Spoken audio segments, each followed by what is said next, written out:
Welcome back. In the last tutorial, we were working on a spawn volume that randomly within this volume would spawn a sphere, a bouncing sphere, and then we would attach this bouncing sphere to self, which is the spawn volume itself, right? So if we showcase real quick, just to remember, we have it here. Bring it up a little bit. Play.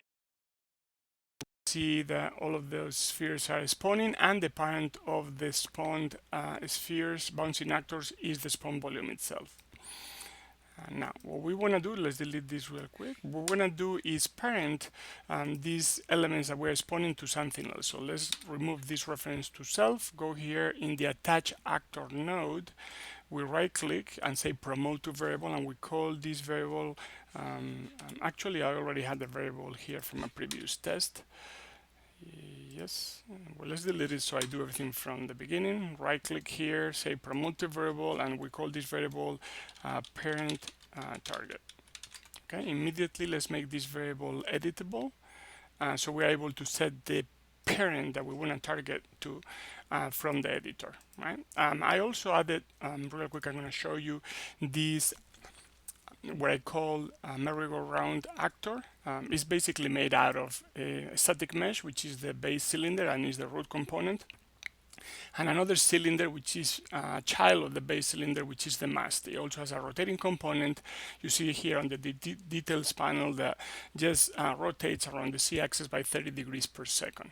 Very simple. If we place an example of this in our level there, okay, let's bring it up a tiny bit. No, like just there, and we eject so we can see a little bit better. There it is.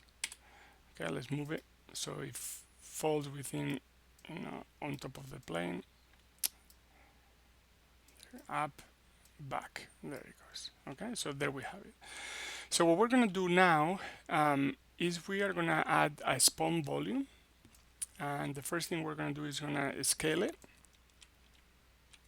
We're going to scale it in the y-axis to make it narrow. We want it to fit there on the merry-go-round. Move it up a little bit here so we can overlap and see how it's coming along. And then it's too big on the x-axis, so let's make that narrower and move it over there. Let's see if it fits good. Well, let's come down here and let's look at it from the side, and there it is. Let's look at it from this side as well. Yep, it looks like it's in the right place. Okay, so if we play and eject, I ejected. Let's go see. So it's there, but the spheres are just spawning right here, and since there is not much room left in this volume, it cannot spawn anymore. The ones that is spawning are being placed directly into the level. Why? Because we did not set a parent to spawn to parent to, right? So here, remember that how we had in the spawn volume added this parent target variable, which is of type actor. So if we go here and we use the eyedropper, we select the parent that we want for the spawn volume and we set it to merry-go-round. We eject to get closer, and we see now, since the parent of these newly spawned spheres is the spinning merry-go-round, the spheres spin as well, spin with the parent. All right. Now, one issue with this setup is that if I move here the merry-go-round, the spawn volume doesn't follow, right? So what we can do is make the spawn volume a child of the merry-go-round, and we eject, so we go inspect what's going on. You see how now the spawn volume is also spinning with the merry-go-round because it's its child, right? So then we have again a limited amount of volume where we can spin. Notice here in the wall outliner how now all of the bouncing actors are children of the merry-go-round. So again, parenting the spawn volume to the merry-go-round is not going to work, right? It does accomplish something that we want. It is that the two of them move together, but then the spawn volume is going to, during play, is also going to rotate with it. Instead, what we're going to do is add another actor to the level, which is an empty actor. So we drag it onto the level, and we're going to make the merry-go-round. First thing, very important, rename it. So let's call this merry-go-round anchor, right? And now we make the merry-go-round be a child of the anchor, and we make the spawn volume also be a child of the anchor. So now that they're both children, make sure that we adjust the relative position orientation respect to the parent. So let's just, for example, the base mesh of the merry-go-round should be 0, 0, 0. So they have the very same origin, and the spawn volume, let's move this manually so it sits there on top of the merry-go-round as it did before. Okay. So now, if we select the parent again, you see how everything moves together. But when we play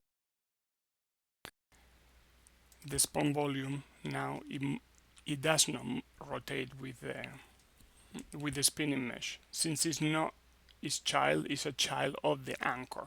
Okay, now nothing is being deleted right now, so we're gonna try to solve that, and for that I created another actor. This actor is very simple. It just has a collision box and one event, the on component begin overlap, right? So when the something overlaps with this component, we grab a reference to this other actor that is overlapping and we destroy. For debugging purposes, we're also going to print the name of this object that is overlapping our component. So we go into the level here and we're going to grab a reference to this, and immediately we're going to make it a child also of the merry-go-round anchor. All right, press place respect to the anchor and there.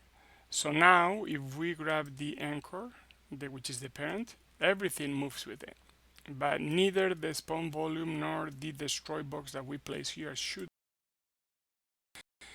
and we see how they don't. Now if we eject and we approach here, you see how the spheres that overlap the destroy box are being deleted, and we see here also how we are printing that debug information of all of the actors that are overlapping the destroy box and are being destroyed. If you look in the wall outliner, we see how everything has as parent the merry-go-round actor, which is the cylinder static mesh, and they're being deleted as they collide.